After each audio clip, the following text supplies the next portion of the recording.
Tonight we take a trip down memory lane, but move over, boy wonder. There's a new Robin in town. DC Titans episode 6, Jason Todd, starts right now.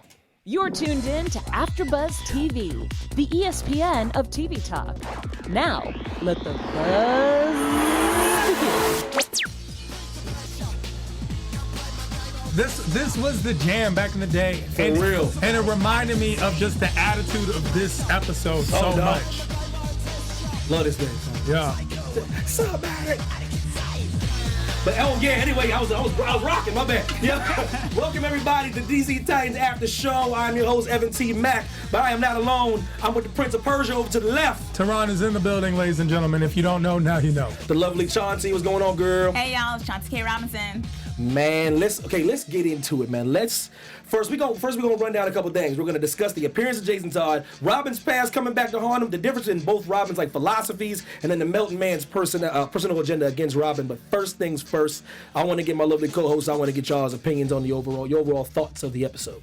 Give it to me, somebody. Just Chauncey's gonna say it was good. Yeah, you know. First of all, I am in love with Jason Todd. I think I found my second fave character of this whole show. Who's your favorite? Starfire. Okay. And then Jason Todd. Oh my gosh, I just want him to stay.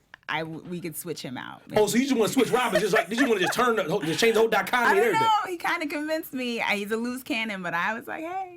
Well, let me ask. I'm not saying you're wrong at all, but so give me why? There was just something unrestrained about him and he kind of embraced his darkness, while Dick embraces his darkness a bit, but he then like feels like moody about it, and Jason is just like all in it. You hate Dick Grayson. I don't hate him. That is the general consensus in the chat and on this panel. I like him in moments, but there was something about Jason Todd that was just kind of like what the actor said he would do, which was kind of just spark this life. And I just felt like spark this episode. Like that was a word in my head while watching this, was just like spark.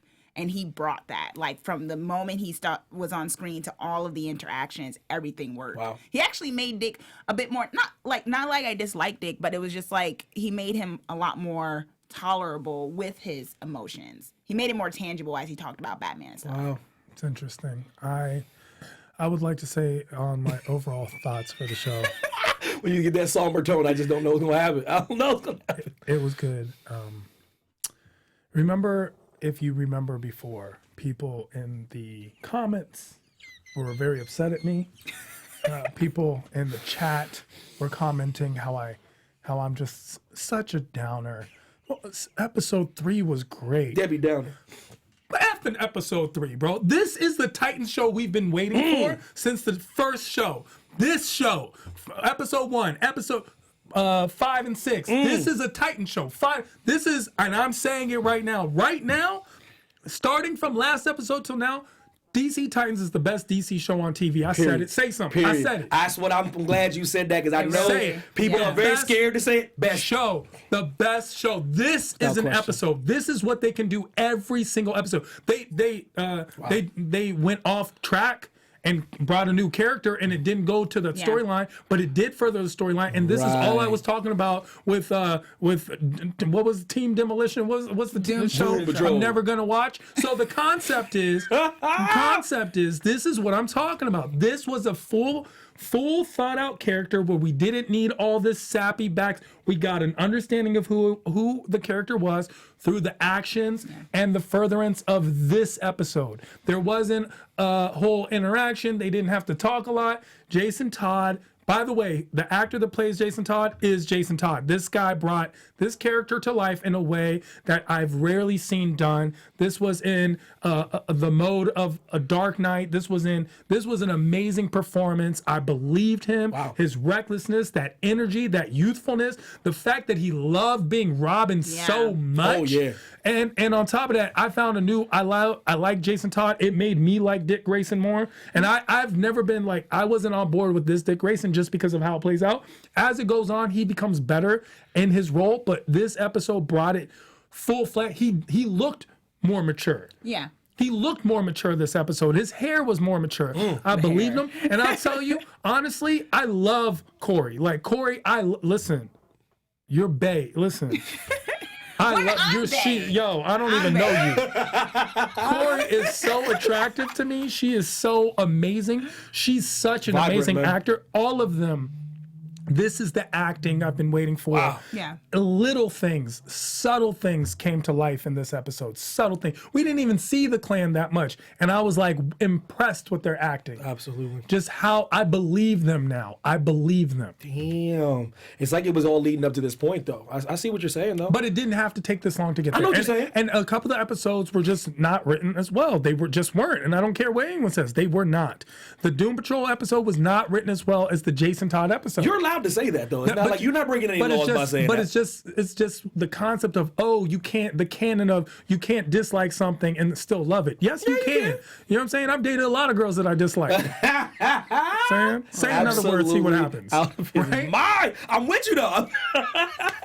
Okay, man, you hit me with a nice that was a nice monologue, man. But shout out to Jason Todd, though, man. Jason Todd. It was amazing. So okay, so I was reading a few things, just Twitter sphere, and face chat and snap tweet and all that stuff like that, and like saying so do you care that at times they do go out of their way to the plot and just kind of do like standalone Not episodes? when it's like this. So you're not when it's done right. Because honestly, I'll tell you something. The same way I didn't feel like episode 4 made me want to watch, what are they called?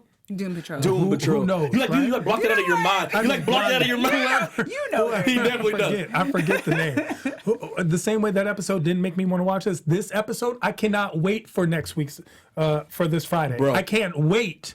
These episodes that are happening right now is making me fiend. I am fiending for more DC Titans right now. Wow. Yeah, I think good job. The key thing that they did, which was very different from Doom Patrol, which was everything kept going. Like Teron saying that it was within the action that we got to know Jason. Right.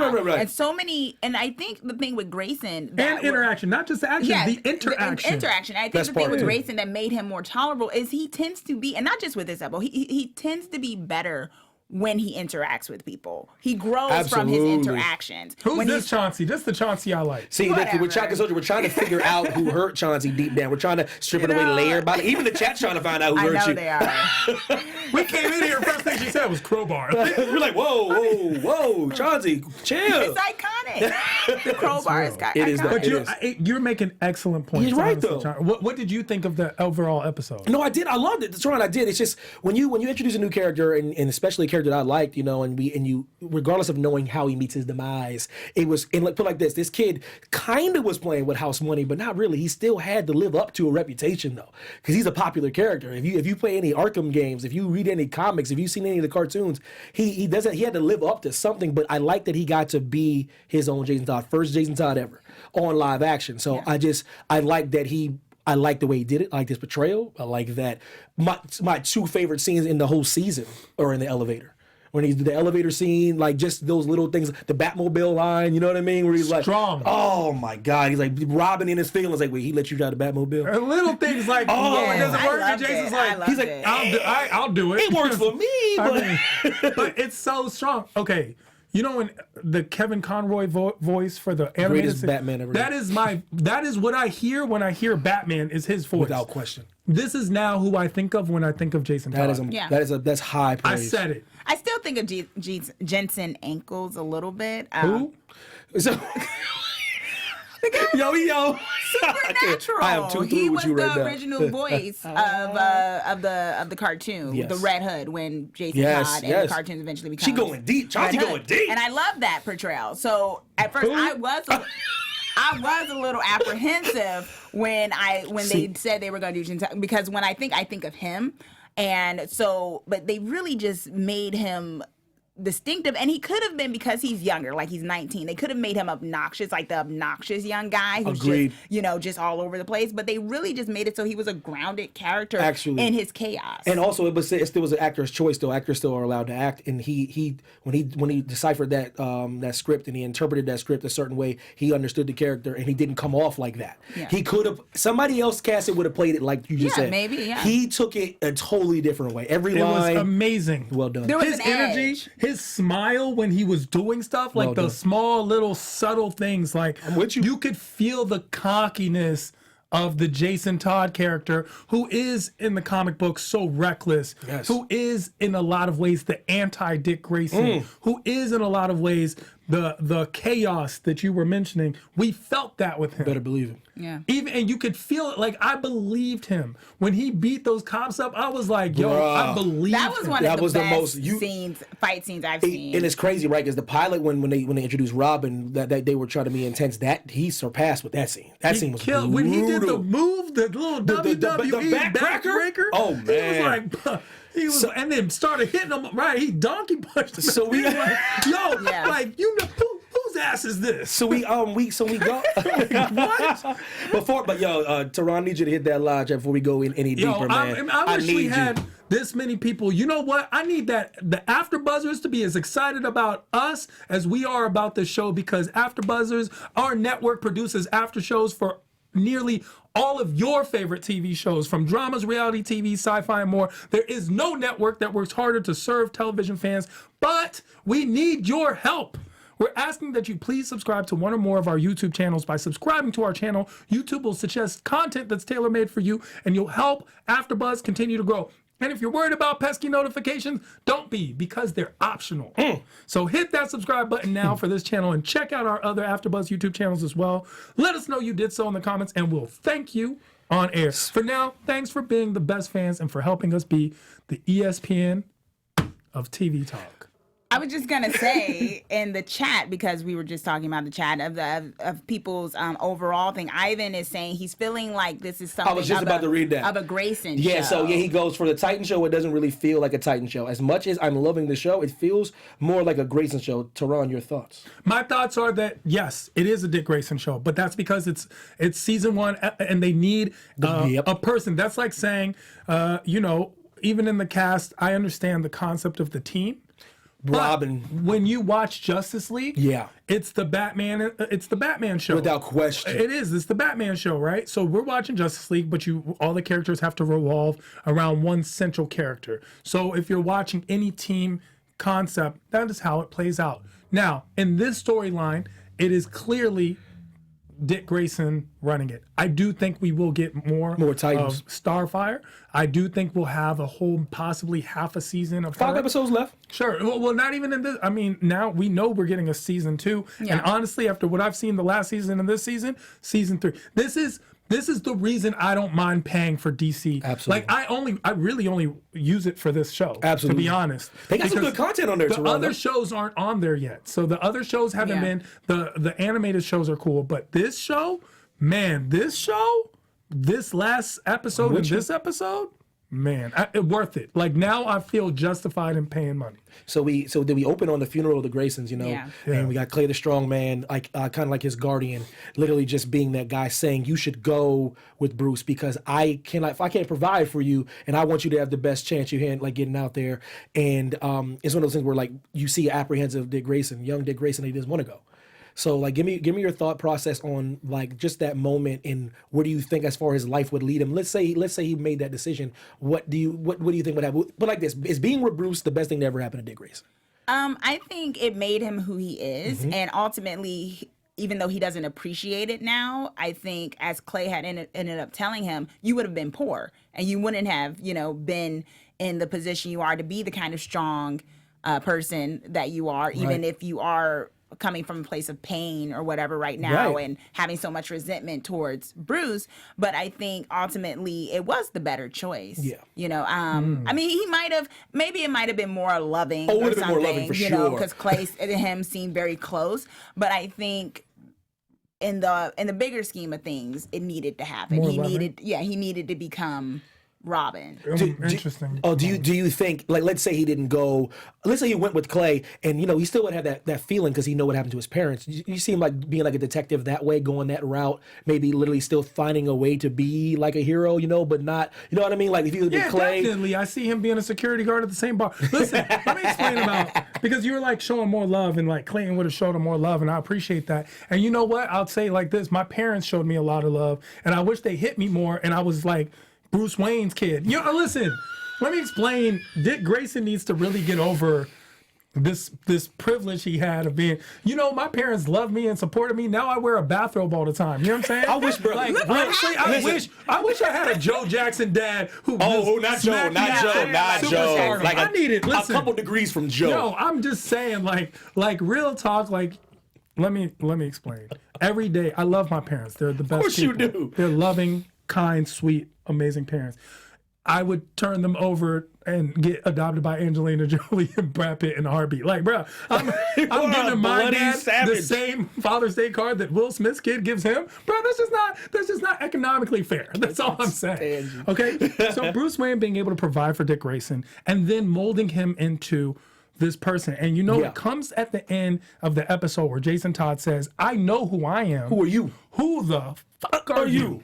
Okay? And that's real. Like, and I now see this since Dick Grayson has been a kid. He's been almost resentful and repented of the fact that he went with Bruce Wayne. But honestly, everything you are, the reason why we care about the name Dick Grayson is because you went with Bruce Wayne. Better believe it. So maybe, and Jason Todd is everything that embodies Dick Grayson, and I wish they could be one person, and that would be a sight to see. I don't know about that. Maybe I think they're very distinctive in the sense. I mean, even though Grayson is in this brooding mode, I think once he comes out of that and eventually becomes Nightwing, he will have a certain confidence and a certain way about him that is very much a leader that Jason Todd can't necessarily. Absolutely not. Sure, but which is why I said that they could be one person if we could blend them together. If Dick Grayson had Jason Todd's appreciation and enthusiasm for the skills that he has, and but Jason Todd had his,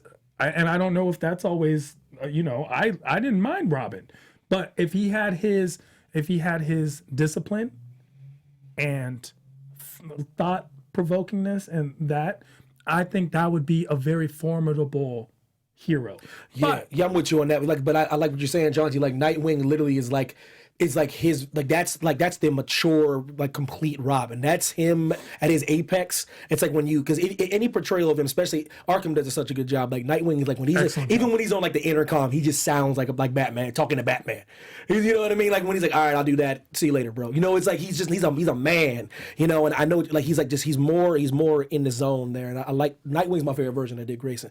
Sure. Yeah, he just of course. I love him, man. I mean, just even if you look at the trajectory of these characters, the trajectory where they're going, Grayson becomes Nightwing. We all, not we all know, but in the comics, Jason Todd becomes something of a vigilante later on. So it's kind of these two. I mean, they kind of set it up in such an epic way. This kind of animosity yet understanding between the two of them in this episode. And I really just knowing the history of these characters to see it in a way where even if you don't know the comics, you knew something sparked off with this. So Jason Todd, he saves Robin, and it's always a little bit of ego shock, especially when he gets all this put on him all of a sudden. Wait a minute, okay, I was saved. Okay, there's a new Robin. I've been replaced, and then but it's immediately he has stuff he has to do. He has to take the doctor to a safe spot, and he has to literally keep things going and try to figure out who's chasing him and try to figure out the organization that's coming after him. Whose idea was it to take the doctor to a safe spot? I want to say they both kind of. No, it was Jason Todd. But Jason said, I have an idea. Yeah, but let's go to this. He would have took him somewhere, probably to a hotel though. How'd that go last time? That motel, how'd that go? What happened to the nuclear family? Where's their heads? This is like a Jason Todd special, isn't it though? He got a little Batman in him though. He got a little more Batman than anything. So he takes him to one of Bruce Wayne's many safe houses, and this is where they kind of doing the car ride to the elevator. They try to start finding things out about each other. Jason knows things about Robin because his reputation precedes him, but this is kind of like Robin's opportunity to kind of see what's going on with this kid and see where his mentality's at. Just give me your guys' general thoughts on their conversation and literally the dichotomy between the two Robins. Amazing writing. This is what I mean by you can tell a lot. I didn't need a backstory or forced storytelling. Yes, it was interaction. The concept of Jason just callously explaining how he became Robin, any of their talking, it was so real. It was so believable. Even Dick Grayson's subtle enviousness of how quickly he was replaced. Which actually led me to believe that Jason Todd is the rebound.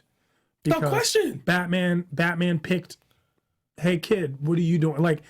I'm hurt by Robin leaving, and I'm picking a kid who's basically a sociopath or a psychopath. Trying to steal hubcaps exactly. off my car. It's someone who's actually a very broken person, and I'm going to try to fix him. Wow.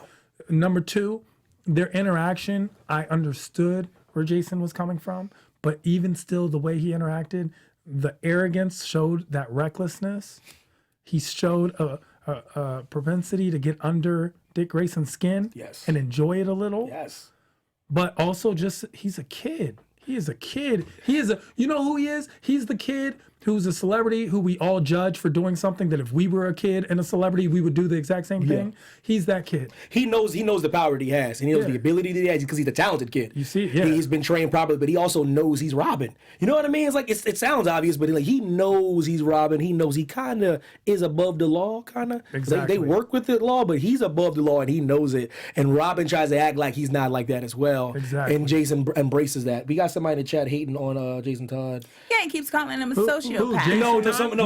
Someone was it SELW? No, don't say it. Oh, it's so good. Who is it? Say the name. I don't know how to say the name. Selwonk. I know they saying Jason Todd looks like Ruby Rose, just hating. Selwonk. Oh, I just understand. hating. No, I understand why Selwonk's hating. I understand why. Which is, would you like to tell the rest of us? No. I can understand. First of all, you have a different of opinion. Yes. You know, and the way you're writing stuff is just because you're not Jason Todd, bro. Yeah, Jason Todd go hard, man. You're Tim Drake. It's cool, bro. I understand. Okay, Jason Todd go hard. I can't. No, because listen, Jason Todd, the actor pulled off the look, pulled off the style, even the hair, how they flared it. Loved it. Like, it was amazing. So I can understand someone not liking Jason Todd because of how reckless he was, but not liking this episode, I couldn't understand that. It was just amazing. And, you know, just to speak to your thing about their conversation or whatnot, I know Todd was saying that the idea that Jason Todd was the rebound, but even, you know, we saw with Grayson that he was broken too. I mean, Bruce seems to have a way of picking up broken orphans, and maybe that's because he was a broken orphan because of his childhood. But what we saw is a divergence of journey, right? Like one took their brokenness and did what they did. When we find out what he did to his parents, Dick Grayson is hurt. Yes. Jason Todd is broken. I don't know. Hurt, I think you can fix. Dick Grayson could be fixed. You can fix broken. Dick Grayson you can mend it back for together. his mistakes. I think it's more. It is about feeling bad or whatnot, but I think it's a choice, right? Like Grayson is going within himself internally. He feels guilty. He feels bad. He's making that choice. He's hurt. But I think it's the thing with Jason Todd where life has hurt him too, but he's turning that into this anger. Yeah, being on the streets. And that is his choice. His choice is to take life by the balls or whatever and be like, you know what, I'm going to make you mine. You know what I mean? And no, Grayson... I don't. What? I don't speak colloquialism. Oh, my God. Can you please explain? Which minus the W plus the B. So, and in the sense of, you figured that out. Yeah. And in the sense of what Grayson has done, he's more so done this internal thing. And with his, you know, and that's why I say this episode made it so that I wasn't so frustrated with his brooding that I had been frustrating with before, because in looking at it in comparison to Jason Todd, I actually somewhat maybe appreciated it a bit more because, like you were saying, the hurt showed more. It was more tangible to me. Yeah. It was like, oh, I get it now in a way why this is coming. Not so much that you're just ungrateful to Bruce Wayne, because that's what it came off for a bit. I know what you're saying. It was you just sound ungrateful. You just sound like he made me a weapon. Like, he stopped you from being poor. But you was also rich, bro. You know what I mean? Say you was also getting... No, it's not that money... Look, don't listen. Money does not buy happiness, but you know what? It buys a lot, though. Ladies and gentlemen, no. Broke don't buy happiness either, bro. Would you rather cry on a bus or in a Lamborghini? All right, but I can understand. But also, let's remember. First of all, the concept of what Bruce Wayne does to these kids is actually a bit much. Sure, it's an extreme. However, there's a part of them that I can understand, but they utilize it.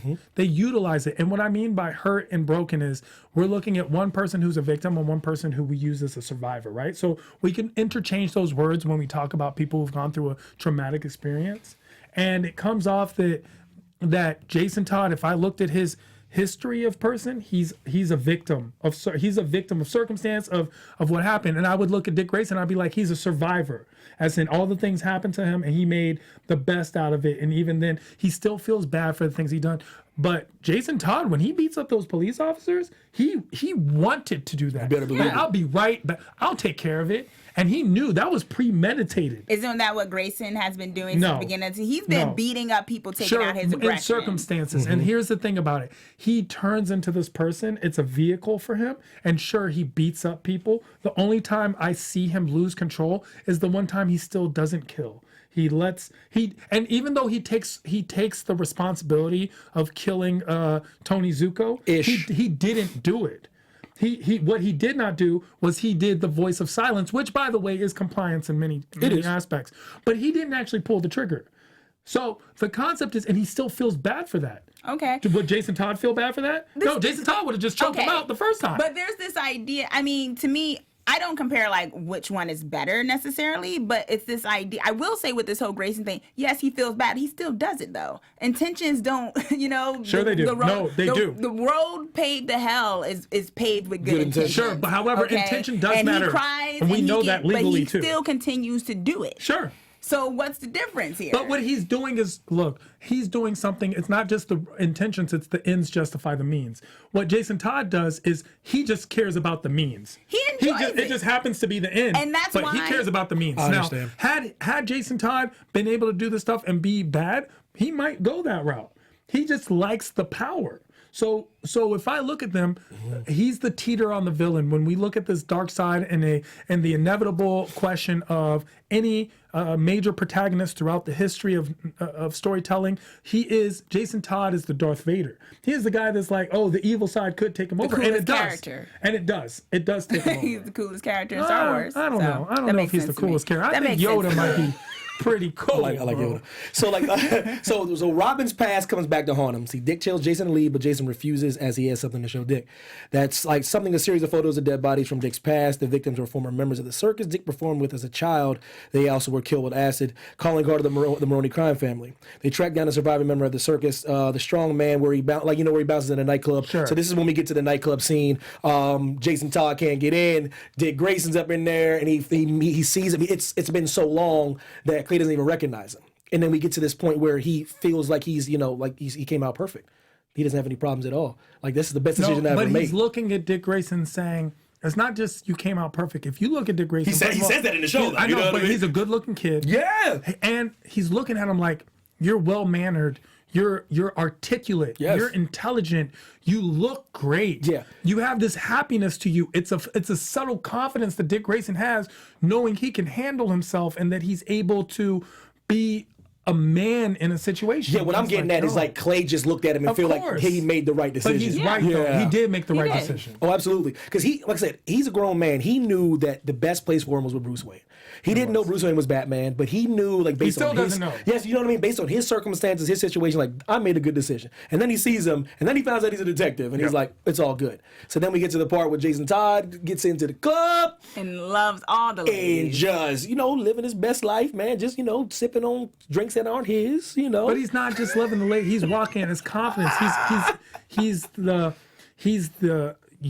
lateral alpha. He's the man. Clearly. So he's just looking. He look at a girl. He's like, "Yo, what's good?" Like he's walking in like he's from Harlem. Man, he did walk in like a brother though. Yo, I'll give him that. He walked in. He drank was a Harlem cat. Drink and was just like, "Let me get you another one." I'm like, but that's a move.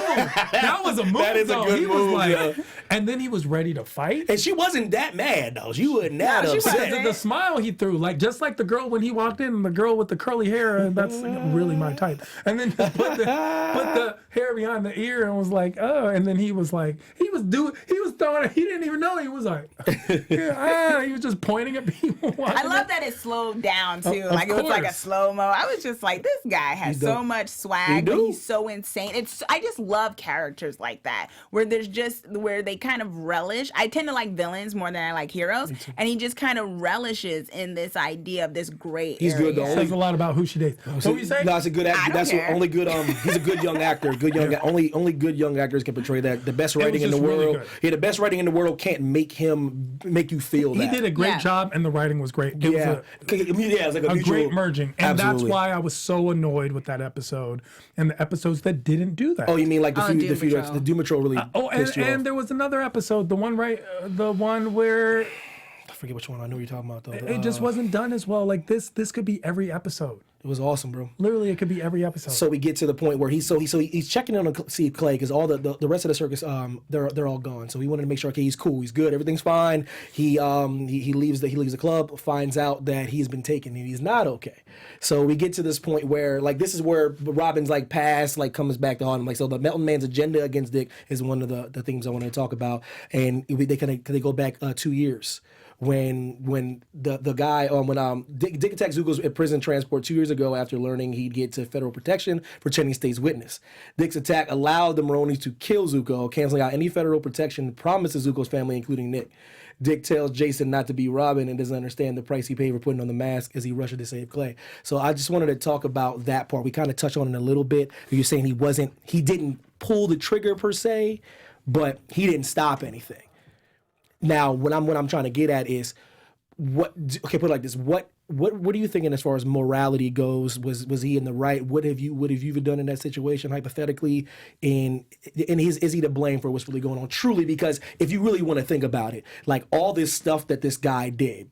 He was going to snitch anyway. Sure. Like I just keep putting everything on Robin. You know what I Chauncey, mean? Would you like to go first? Yeah, I mean, I think with that, it was also once again one of those things where his intentions eventually was like, I can't be the one to kill you, but I'm still not going to be the one to save you.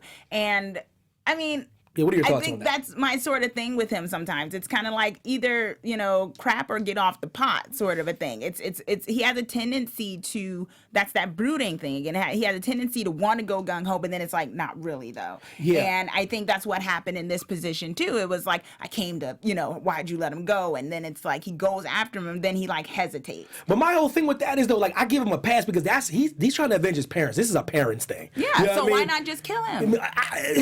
No, we have to remember when it comes to the hero, there's a certain morality that exists. yeah. There's Of course, principles, and the principle of the hero is we take the high road, that we are the better person. Yes. That we are the person who we sacrifice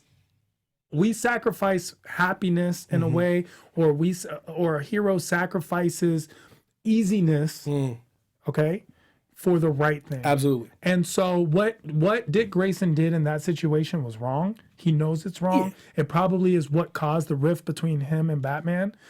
From the timeline, it was like 2 years ago going into where it was like a year ago. I can see that being the thing. The concept is now in the situation, for example, if this happened to me and it was these people and I'm a hero, I'd have choked this. Listen, I'd have killed. Okay. That's me. That's why I'm not. That couldn't have been. But that's me, right? That's me in that situation. However, I'm not Robin. So when you look at the movie and we're making a comparison of who I am when it's the character, I'm not the Robin character. I'm not that person. I will always be the wrong person. Mm-hmm. So in the Robin morality and the morality of justice, this wasn't the right move. Mm-hmm. And regardless of how we feel about Batman and his actions and Robin and subsequently Nightwing, they are supposed to stand for justice. Yeah, Batman wouldn't have did that. Batman would not have done. He'd have saved that knucklehead. He'd have been mad, but he'd have saved him. He has saved him. Yeah. And we see that. Mm-hmm. And Robin did, I agree with Chauncey, how he did something that's indicative of a characteristic, which is I'm not going to save you, but I'm not going to kill you myself. Right. And then I'm going to blame Batman later. And then I'm going to say something. He blamed him for all his problems. Exactly. And that's what the you say, issue. crap or get off the pot? Yeah. I can tell you the person that, are you done yet? Like, man, can I be in this bathroom? Can I chill in the bathroom for a little bit? Let me live. Yeah. So this is when I kind of get to the one part of the two Robins' different philosophies we get towards the end of the episode where, Jason Todd does not listen to Robin. He goes, I need to handle this on my own. You know, if this is my problem, I got to close it. I got to close this chapter. I started this. I created this monster. I want to end it. And Jason Todd does not listen because Jason Todd, he do him. And they've established one thing in 40 minutes of this episode is this dude does what he wants to do, and that's it. So he comes anyways, and if he wouldn't have came, who knows? There might have been no Dick Grayson anymore. You know, honestly, when I watched towards the end, I was thinking in my head, does Batman really let Jason Todd drive the Batmobile? He might not, and Jason might have just said it anyway. Yeah, maybe. Oh, lets me drive it. But it's the way he did it, though. Oh, you didn't. Oh, he didn't let you. The fact that Robin believed him was amazing to me. Do a backflip? I mean, let me do the backflip all the time. I'd have been like, bro, he ain't let you drive that. Yeah. He ain't let you drive it, but he didn't even question it. Yeah. So now when I say they're different philosophies, you know, we get to that point where he saves the day, they work You together. didn't know there was a tracker? I just loved it. Man, he told me about that tracker. Yeah, I did it myself. That's real, man. I love the tracker. I love that. So we get to that part where he goes, you know, because I'll handle the cops. Don't worry about it. That was an awesome scene. I mean, and I was talking to Charlie. I was talking to you off air about this. Like I've been reading throughout the Oh, y'all talk off air? We just for a second. You was in the trailer. You was in your trailer getting getting your make views. You know what I mean? No. Listen. He let you drive the Batmobile? Listen, for real. So, but we were talking I was like asking your opinion, and I was reading people's opinions. Like he definitely killed some of these guys, right? Am I tripping? Or did he murder like a couple of these cops? I do not think he murdered the cops. Are you sure? He seriously injured the police officers. Like two, I thought he really might have killed. I think the gunshots were people think he killed them. Strong moves. I do not think so. I think that one officer at the end is paralyzed forever. Oh, he's paralyzed. That was a great move, though. I think, and he even said Right, it. he was like, lights out. I was like, oh my god. And then started.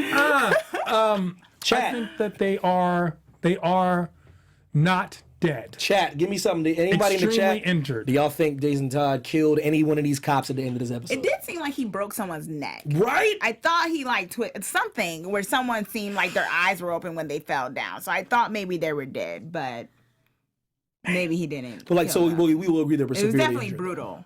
I will say this, and this is why I don't believe they were dead. I don't believe they were dead because Dick Grayson, who assessed the situation, saw that they were extremely injured, but not dead, because I think if they were dead, he would have apprehended Robin.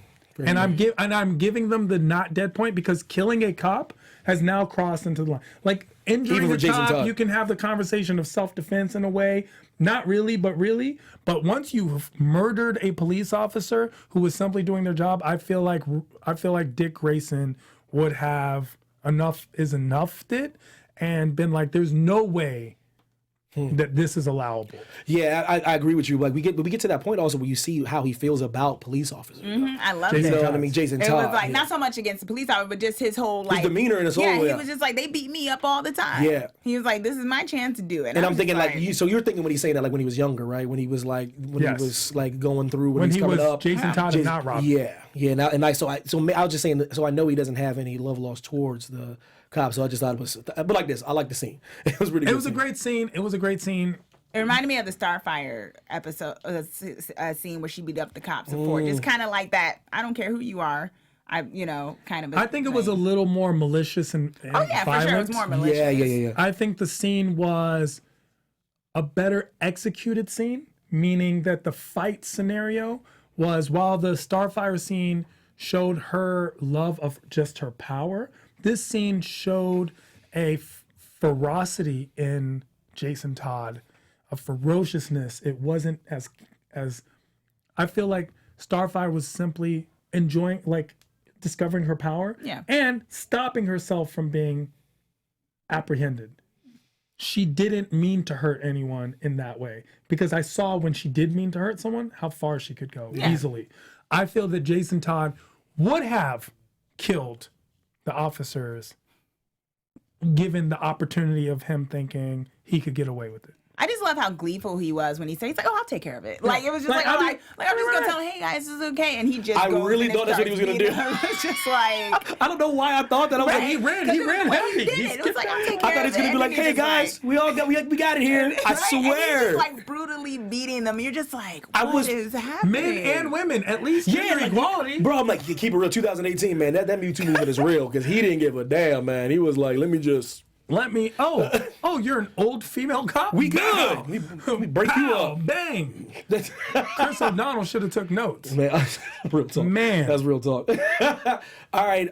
Yeah. Before we get up out of here, Miss Chauncey, I believe. But wait, the Starfire and Jason and We have to talk about- Grayson moment. Yeah. We had a dickery moment in this I episode, love sir. Starfire. Listen, I'm glad she y'all. is so But I'm gorgeous. glad y'all said it. She is bad though. That's what she. And that new outfit. Oh Fire. my god! I'm glad y'all said I that was though. like, go ahead, girl. I love her. Before talk about that. Like, talk about. I would talk about her outfit. Talk about everything. I would hold her hand and be like, "Oh, hey guys. Oh, this is my girlfriend. This is my girlfriend. I wouldn't even let you know her name." She's like, with tell me Grayson. She's with Grayson. That's who. We'll she's see. clearly. Teron, she's he ain't done. clearly- He ain't ready to give it up. She's clearly smitten with him, and you can. But she's smitten with him, but you can tell that she calls him out on his stuff, which we saw in the bathroom scene. You know, she goes in and she's like, "Oh, you don't want to be Robin? That's great. Isn't that what you want?" And she sees it, and she's like, "Unless that's not what you want." And it's like how she's Love so that. able to size him up in the short time that they've known each other, and he realizes it too. Oh, she got it. She got it. And that's figured out. why I think that's why his defense, because she reads him and she tells him Yeah. what Yeah. she's thinking, and I love that dynamic that they're building between them. Yeah, she wouldn't take no for an answer when she's telling him about himself.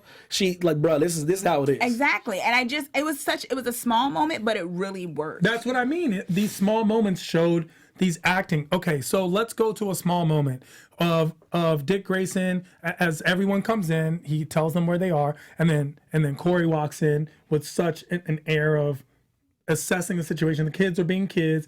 Rachel goes in like on her little. Oh, hey, I'm Rachel, right? Yeah. And you can see her, and then. They don't really listen to Dick Grayson, and then Corey goes sit, and they immediately sit simultaneously. Yes, they do. Like, daddy's home. You know what I'm Right. saying? And they sit, and I loved the acting. I when I say I believed them, I believed them. Absolutely. Even the moments between Corey and Dick Grayson, I believed it.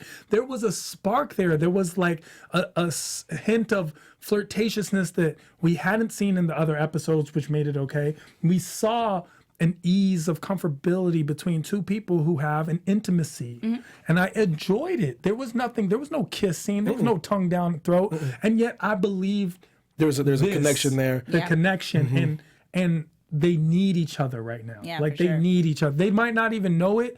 She might know it more than him, but they need each other. And I was like, man, I need to find me a Starfire. I see you, man. I see you be smitten, man. I love her. Deep with Smith right there. Love her. I want Talk a to me. Jason Todd, just not so sociopath. Real that bubble. Like, give me Then that won't be Jason Todd. That would be Tim That would Drake. be Jason Todd, like slightly learning from Dick Grayson. No, that's Listen. Jerome Todd. She's That's- she's fantasizing right now. She's thinking she's making the man that she wants to. You know what I mean? I understand. Like diet Jason Todd. You I know what understand. mean? So give me your thoughts about that last scene, that last line, that thing that made me got a chill with my spine, knowing that that's like the Nightwing. Call the Nightwing is what I felt that was. Useless and dirty cops. Man, sheesh, so strong. It was just so good. I like this please Teron though. I like this. I like that smile. I like the passion. There was just so much going. It was was. awesome. It really just worked. This whole episode, like the dynamics of the characters, that you finally felt the edge. It wasn't the edge was there before, and I know some people were like they're trying to be so dark with it, but in this episode, it was dark And it was gritty. flawless. But yeah, and it worked though. It wasn't a put on. It didn't 100%. seem like they were trying hard, even with Jason Todd saying lights out and he's breaking people's Bruh. back. I wasn't like, I was with it. they're trying to be edgy. I'm like, whoa. Whoa. I was like, that is awesome. I'm with you. Damn. I loved it. Well, damn. Strong. It was just strong. I like that we're all in agreement of just that. That's the word, I guess, strong. And I even like the flashbacks because a lot of people don't like the flashbacks. This episod's flashbacks work. They were I didn't awesome. mind them. Yeah. Because they were a part of something. I understood why Absolutely. they played a part, and they were good, and they actually made me like young Dick Grayson and did even more. not interrupt the flow They of the did main not, story. and it was a good back and forth. Even the one where it was only 2 years ago, I believed it. This episode, I don't know if it just took a little time for everyone to mesh. Maybe. And they came into Might have, yeah. now we kind of understand the story. However, this episode and last episode is culminated of what I am now a huge fan of the DC Titans show. DJ, can you cue up that news track for me, please? news and gossip. Jonte. Yeah, 2 bits of news. Today they dropped the first official look at Wonder Girl. We got the first photos today of Connor Leslie, who portrays Donna Troy. I talked about her last week, a couple of days ago, in regards of what her super suit was going to look like. But now we're seeing like more natural photos of what appears to be her possibly being a journalist, digging into Dick Grayson's story. And if you recall, we kind of saw a picture, I think a few episodes ago, of her in a picture with Hawk and Dove and him. So this is her in the flesh, and I guess she finally meets up with them. And we've been getting some hints from the executive producers of the show that she may be joining the team sometime later, because we do know in the comics she eventually joins the team, so that may be happening. So that's Donna Troy, and she's going to be on her way. Probably not this upcoming episode, but the episode after next. Good stuff. And then DC Universe has created in a very, I don't know if I want to call it petty or just they're playing on history. They recreated the poll of deciding Jason Todd's fate. Wow. Now, if people know from a few years back, 20 years ago actually, there was a poll through the comics that the creators did asking the viewers to call in a collect call that was like 5 cents or something. Way back in the something, day, yeah. like 20 years ago. Real But talk. that basically was asking you if you wanted to see Jason Todd live or die. And at that time, there was like 10,000 votes, and the majority of them said they wanted Jason Todd to die. There was no love for Jason Todd. Recently, you can now call a number, 1-900-720-2660 Whoa. if you want Jason Todd to live, or 1-900-720-2666 if you want his death. That's amazing. It's not only is it amazing, it's excellent how you know how in the show Dick Grayson's phones always look old. They still look like. Did y'all not know about texting? Like, do we not? Okay. I mean, to get some of that Wayne tech, I need a new phone, text man. yes or no to Currently- 4444. Like, we couldn't do that. Bruh. And currently, the poll is at 70% of people voting to keep Jason Oh, Todd. they like this so kid. keep the votes coming in. We want Jason Todd to stay around. I mean, at least on the About- show, I want to see him get killed by Joker on the show. I mean, this amazing. So there's been about 17,000 votes so far. So cast your vote for Jason Todd to live. That's pretty awesome. And that's the news. and Thanks, gossip. Chauncey. I appreciate you. That was Softer people, that's some letting people good live. stuff. See, the dichotomy has changed over 20 years. You know what I mean? And they Isn't won't- that funny they though? won't run Like to they him. 10,000 voted back in the day for him to die, and right now he's winning to Yeah, live. but if that was Jamal Todd, anyway. oh so, my gosh. Yeah, I said it. So the line of how many Robins are coming back with us, and Dick Grayson says none, and that's when I got excited, man. Because I'm trying to see that Nightwing costume, man. And I know it's coming, but It's not just the Nightwing costume. Guess who he has to get it from? The only person that can develop things like Xylon fibers for the cape. Oh boy. Exactly. 6 times stronger Xylon. Like Dick Grayson, and when he kept saying everything Dick Grayson did was outdated, that was just hilarious. Yeah, that was great. Ready for the special segment? I actually am. Special segment, of course, is we choose a scene in this episode that speaks to you or speaks about you. I guess let me start real quick. So it was the part you mentioned earlier, was the Starfire part when you told him to sit down. That just had me flashbacks of my mom when I used to be always ripping and running around all up in the crib, especially when company was there and I would be showing off. My mom would be like, "Boy, sit down." And I was like, and it felt when she said that, I was like, yo, that was like my mom telling me to sit my behind down. Young Evan was like, that gave me a chill. So that part right there really spoke to me in this episode. Yeah, I mean, I would go with the Starfire, maybe the Starfire and Dick Grayson thing, where this idea of being able to have like those moments of like connecting with someone without needing to go super deep or whatever. I felt that. You wish you had that? Maybe I do have that, Teron. I'm just asking questions. We don't know who hurt you. What about you, my man? With me, it's got to be when Dick Grayson looks at the painting of Machiavelli and quotes, "If an injury has to be done to a man, it should be so severe his vengeance not need to be feared." Just quoting Machiavelli is something that really, Yeah, it's awesome. It's a very Tehran thing to do. No, I'm glad you brought that one up, because the way he did it though, that's a lot of words and a lot of monologue, right? That's like it's a little baby monologue. So I just like the way he delivered it. But it was also to decipher the difference between the Robins. That's exactly the right. Educated, logical Robin of Dick Grayson, the refined Dick Grayson, versus the volatile, just perceived Robin of Jason Todd. Now, here little things. I wanted to point out, even when we were talking about the philosophies, Dick Grayson is clearly, he's the more intelligent of the two people. But Jason Todd is extremely street smart. Yeah. And that's how he gets in the club. That's how he shows up. He does the little things. He's street smart. He's gang smart. He is. And so if you've ever met someone who's like a gang leader and they don't understand Machiavelli and they don't use those big words, but they understand these concepts and they're so clever with stuff and it's things you would have never ever thought of. And thing is, and Jason's a survivor though. He is 100%. There's something about that kind of smart. And he's street smart too, but not like crackhead street smart, you know? No, I know what you're saying. Like, exactly. And it was just that moment. Like I said, I like all the actor choices. I like when he did a monologue, like Jason Todd, and go, okay, whatever, dude. Yeah. He took that in, man, and he was like, okay, cool. But anyways, before we get the hook, the vaudevillian hook, DJ, can you cue up that predictions for me, please? If you have a chance, I want to see what my people think's going on.